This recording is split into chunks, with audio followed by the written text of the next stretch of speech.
Au sommaire de ce 13h, investir plus dans la filière élevage pour mieux rentabiliser. Le Burkina mise sur les infrastructures avec le soutien du projet régional d'appui au pastoralisme au Sahel. Visite de chantier dans la commune de Dédougou, un marché à bétail à Kari et un poulie en construction à Kamadena. Nous y serons en début de journal.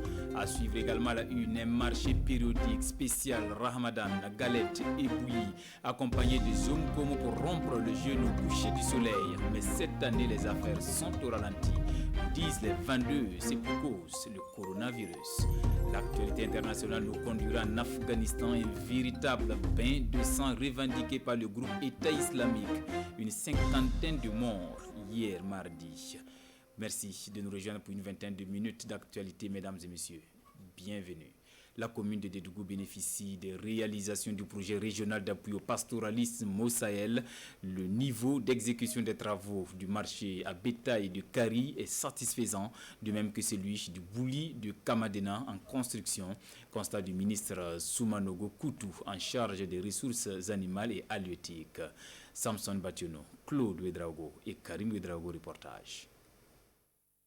Avec une réalisation de 95%, ce marché de bétail de Kari, bâti sur 2 hectares, est composé de blocs administratifs, de parcs de petits et gros ruminants, de quais d'embarquement, entre autres. En plus de ce joyau, le projet régional d'appui au pastoralisme au Sahel a offert un bouli d'une capacité de 25 000 m3 aux éleveurs de Kamandena. C'est les collectivités, la commune, les acteurs ici qui ont choisi donc ce site-là pour pouvoir bénéficier de ce marché à bétail. Sinon, nous sommes dans 6 régions du Burkina, donc le projet va réaliser au total en termes de marché à bétail 9 et 4 déjà réhabilités sont réceptionnés et il y a les 5 en construction. Nous avons un peu de retard, mais globalement, je peux dire que nous sommes pratiquement à 80% satisfaits de ce qui est fait. Ailleurs, c'est vraiment nickel. Et comme ici, nous voyons que nous a prévu 1 mois. D'ici la fin du mois, nous pourrons en tout cas jouir de notre marché à bétail ici à Kari.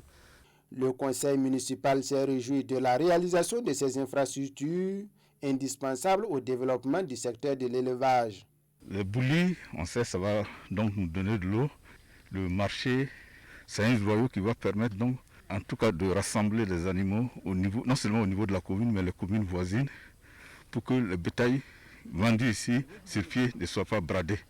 Le marché de bétail de Kari et le bouli de Kamandena ont coûté respectivement 158 millions de francs CFA et 90 millions de francs CFA à l'État burkinabé et ses partenaires. Cap sur Douri dans le Sahel, le comité de suivi des réalisations du Fonds minier de développement local a tenu sa première session bilan hier. On apprend que 90% des activités ont été réalisées en 2019 grâce à ce fonds. Et pour 2020, 18 activités sont programmées pour un coût estimatif d'1,5 milliard de francs CFA. Compte rendu signé Albert Nebié et Lazare Sano. Ces membres statutaires passent au peigne fin les activités financées et réalisées en 2019 par le Fonds minier de développement local au profit de la commune de Falanguntu. Le comité de suivi des réalisations prend également connaissance des activités à mener en 2020. 90%, c'est le taux d'exécution des travaux malgré quelques difficultés. Il y a eu des réalisations très satisfaisantes autour de l'année 2019 malgré le retard dans la budgétisation de ce fonds. Donc, la commune de Falanguntu a été proactive et elle a vraiment anticipé pour pouvoir atteindre un niveau de réalisation très appréciable. Pour 2020 également, nous avons regardé, il y a 18 activités qui sont inscrites pour un montant prévisionnel de 1,506 milliard. Ce sont des activités qui, si elles sont réalisées comme il se doit, feront le bonheur de nos populations. Il est également ressorti à cette session que le défi majeur, c'est le désenclavement de Falanguntu. Il faut trouver une solution à cela. Et des études avaient été menées pour réaliser des ouvrages de franchissement. Et on avait besoin d'au moins 2 milliards de francs pour cela. Et pour 2020, nous pensons, en tout cas nous avons obtenu le quitus du comité de suivi pour engager ces grands travaux. Après examen, le comité a validé le bilan 2019 et le programme d'activité 2020. Le comité entend également faire le déplacement de Falangoutou pour constater de visu les réalisations. Je le disais en début de journal, galettes et bouillies, mais aussi du zomkom, mais à consonance locale très prisée par les fidèles musulmans dans ce mois béni de Ramadan. Habituellement, c'est une période de vache grasse à Ouagadougou, mais cette année, les vendeuses pointent un doigt accusateur au Covid-19. Nongba Kouda et Maïmouna Traoré, reportage. Depuis des dizaines d'années, Alimata Compaoré vend des galettes et de la bouillie. Ce soir encore, elle s'active pour satisfaire sa clientèle. Sa bouillie au gingembre est très prisée et avec le carême musulman, elle doit s'y donner davantage. La demande s'est accrue. Conséquence, elle a doublé sa production et a même fait appel à des assistants. Je rends grâce à Dieu. Depuis le début du carême, j'ai plus de clients. Le marché en tout cas, ça va. Financièrement, je gagne plus. Thérèse Tansa rend également grâce à Dieu. Elle vient de vendre toutes ses galettes. Même constat dans cet autre lieu de vente de bouillies et de galettes.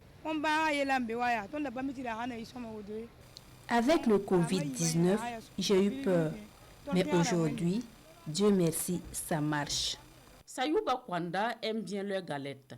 Mais ce soir, il se contentera de la bouillie. Apparemment, je ne suis pas le seul. Vous voyez, tous ces gens veulent les galettes, mais c'est fini. Donc, bon, on va repasser demain pour voir. Voilà. Comme j'ai l'habitude de payer ici, c'est normal qu'il y ait un peu de déception. Voilà. Mais je dirais, c'est parce que je ne suis pas venu un peu tôt, c'est pour cela. Voilà. Prochainement, je vais venir un peu tôt, comme d'habitude, pour pouvoir avoir. Ces vendeuses de zomkom se frottent aussi les mains. Outre les jus de bissap, de gingembre et de tamarin, elles innovent avec cette boisson. De la farine de mil malaxée avec du beurre de karité, comme on le fait au village. Avec le carême, on fait de bonnes affaires. La vente de bouillies, de galettes et de jus locaux semble nourrir bien son homme en cette période de carême. Mais pour les vendeuses, ce n'est que de l'apparence.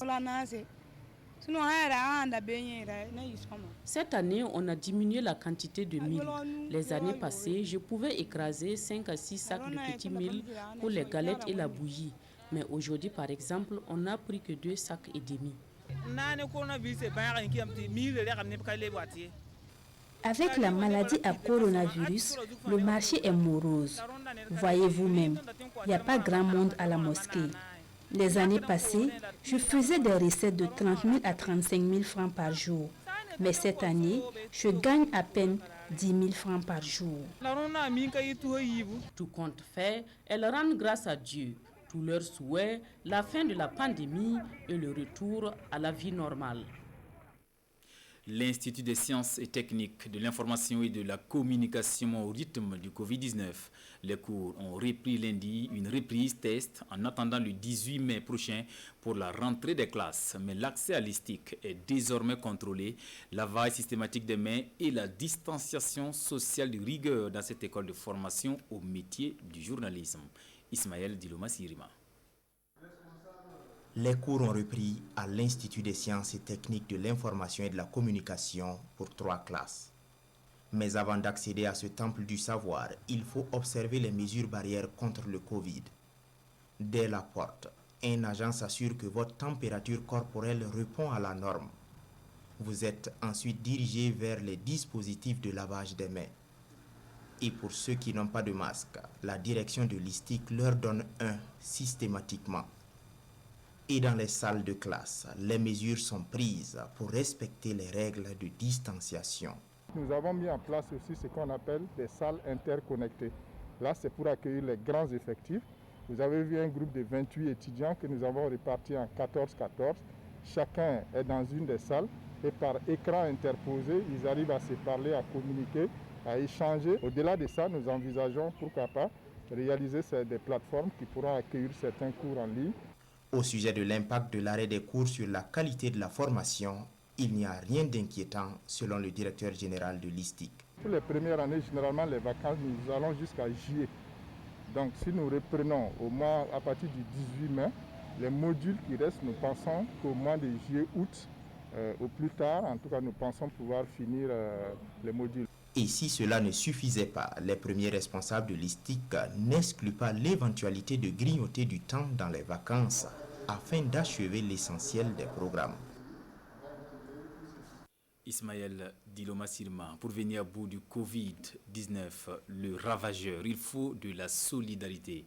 En partenariat avec le Haut Commissariat des Nations Unies pour les réfugiés, l'ONG Ishad, initiative de coopération et d'appui aux actions humanitaires et de développement, offre au comité régional de gestion et de la riposte épidémiologique des hauts bassins du matériel de prévention au Covid-19. Hassan Gourabou, Kadou Romenki. Des dispositifs de lavage de mains, du savon et autres produits de prévention contre le Covid-19, c'est un échantillon du matériel mis à la disposition de la région des Hauts-Bassins par l'ONG ICAD, initiative de coopération et d'appui aux actions humanitaires et de développement. Il y a d'autres activités qui vont être menées dans ce cadre, les activités de formation au profit des agents de santé à base communautaire. Également, il y a des spots que vous allez suivre au niveau des radios, des micro-programmes. Voilà. Il y a plein d'activités pour lutter contre le Covid-19 au niveau de la région des Hauts-Bassins. Des activités soutenues financièrement par le HCR, le Haut Commissariat des Nations Unies pour les réfugiés. On s'inscrit dans les actions du HCR pour appuyer les autorités régionales dans la lutte contre le coronavirus, surtout au niveau des populations les plus vulnérables. Le don a deux composantes. La composante appui au niveau des populations vulnérables, comprenant entre autres des kits de lavage de mains, des poubelles, du savon, et la composante appui institutionnel qui comprend des médicaments composés essentiellement de gants, de perfuseurs et de paracétamol. C'est dans ce contexte de crise sanitaire que CIMAF, le ciment de l'Afrique, fait don de vivres aux personnes vulnérables de l'arrondissement 2 de Bobo-Dioulasso, 6 tonnes de riz et d'autres produits alimentaires pour leur permettre de joindre les deux bouts. Lamine Karantao, Ouidia Roukiassano. En l'absence des bénéficiaires directs, c'est le maire de l'arrondissement 2 qui reçoit symboliquement ce sac de riz. 240 sacs au total, avec autant de bidons d'huile et de boîtes de tomates. Une joie dans cet arrondissement qui abrite une cour de solidarité, lieu de regroupement des personnes vulnérables. La cour de solidarité et où il y a plusieurs nationalités. Il y a des Ivoiriens, il y a des Maliens, il y a des Burkinabés. La répartition se fera avec le concours de l'action sociale qui gère les cas sociaux et je crois qu'avec ces deux structures, nous allons bien faire le partage et s'étendre au niveau des villages rattachés et au nom du conseil municipal et des personnalités de la commune de Bobo-Dioulasso. Nous leur remercions beaucoup. Comment rester indifférent face aux difficultés que traverse le pays du fait du coronavirus? Pour les responsables de CIMAF, ce geste est une matérialisation de leur responsabilité sociale en tant qu'entreprise. Notre action sociétale de solidarité a commencé déjà depuis le mois d'avril et le geste que nous venons de faire ce matin viendra soulager un temps ça peu le quotidien de certaines familles qui sont dans l'extrême besoin. 5 millions de francs CFA, c'est la valeur de ce lot de vivres. L'entreprise qui n'est pas à son premier geste rassure, ce ne sera pas le dernier. Le mouvement sunnite du Burkina apporte aussi des vivres et du matériel utile, le tout d'environ 13 millions de francs CFA, comme contribution à la prise en charge des déplacés internes. Le don a été remis hier au ministre en charge de l'action humanitaire, Adama Guiti, Vincent Kenderbeogo. Des tonnes de vivres composées de riz, de maïs, de pâtes alimentaires, mais aussi des vêtements et des chaussures, le tout pour une valeur estimée à plus de 13 millions de francs CFA. C'est le don que le mouvement sunnite du Burkina Faso fait au ministère en charge de l'action humanitaire. Un don destiné aux personnes déplacées du fait du terrorisme et autres personnes vulnérables. Nous sommes des musulmans et chaque musulman doit aider l'autre. Donc c'est pour cette raison, nous avons jugé que c'est normal de contacter Madame la ministre pour qu'elle-même elle vienne. On va lui remettre ces dons-là pour transmettre acquis des droits.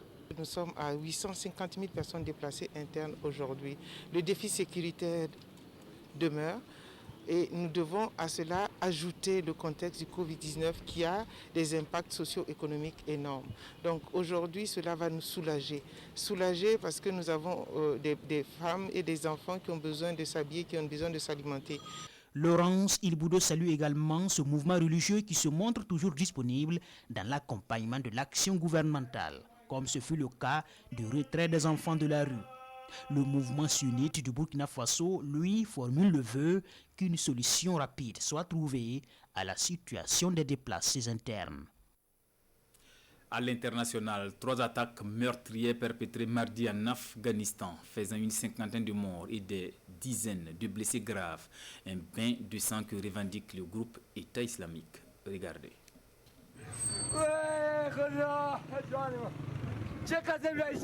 Un degré d'inhumanité effroyable, ce sont les mots du chef de la diplomatie européenne Joseph Borrell pour décrire ce qui s'est passé ce mardi en Afghanistan. 3 attaques qui ont fait plus de 50 morts. La première dans cet hôpital de Kaboul qui accueille une maternité gérée par Médecins sans frontières. Des mères, leurs bébés et des infirmières ont été abattus. Au total, 16 morts au moins.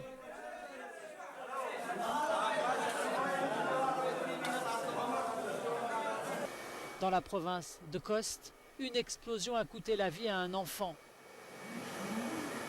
Le président afghan Ashraf Ghani, sans attendre le nom des coupables, avait annoncé la reprise de l'offensive contre les talibans quelques heures après le massacre. Les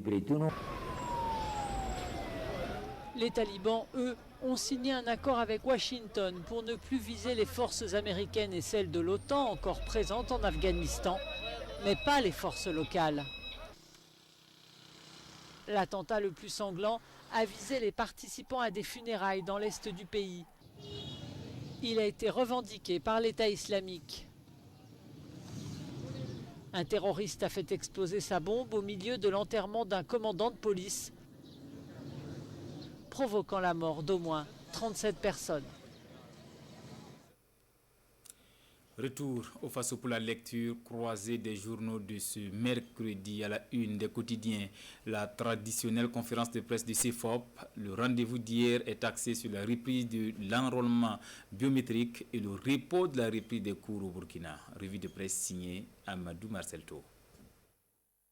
Révision des listes électorales dans le Koulpelgo et dans le Boulgou, le président de la CENI lance la reprise de l'opération Atin-Koudou, signifie le journal de tous les Burkinabés citoyens. Un lancement intervenu vendredi dernier en présence du chef de file de l'opposition politique, Zéphirien Diabré, soutient ce journal. Occasion pour Newton Amer-Bari d'inviter les OSC qui ont reçu des subventions de la CENI à se faire voir sur le terrain. Sur cette reprise de l'enrôlement biométrique, le CEFOP dénonce déjà des dysfonctionnements dans le journal Le Pays. Pour Alain Zoubga, dans le Namentenga, les appareils de la CENI ne fonctionnent pas bien et seulement 10 personnes ont été enrôlées depuis le début de l'opération. Pire encore, certains représentants du MPP ont tenté d'empêcher des militants de l'opposition de se faire enrôler, a insisté le président de l'autre Burkina PSR dans le quotidien. Par ailleurs, dans Aujourd'hui au Faso, l'opposition pointe de graves anomalies dans la reprise de l'enrôlement. À en croire Alain Zoubga et Carlos Toué, des responsables locaux de l'opposition ont dénoncé des bureaux d'enrôlement non fonctionnels et des problèmes d'insécurité. Report de la reprise des cours, l'opposition craint une année blanche, relate Sidoya. Pour le docteur Zoubga, cette décision n'est pas bien pensée car de nombreux villages sont enclavés pendant l'hivernage, sans compter l'insécurité. Ce nouveau report cache l'incapacité du MPP à négocier une trêve avec les partenaires sociaux, écrit le journal Le Quotidien sur des propos de l'ancien ministre en charge de l'action sociale. Pour éviter une année blanche, l'opposition invite le gouvernement à entreprendre un certain nombre d'actions pour sauver l'année scolaire, comme l'annulation de l'extension de l'UUTS et le rétablissement des salaires coupés sur le personnel de l'éducation, note le journal Le Pays. Voilà pour l'essentiel de l'actualité de cette mi-journée. Merci de la fidélité à la télévision du Burkina. À bientôt.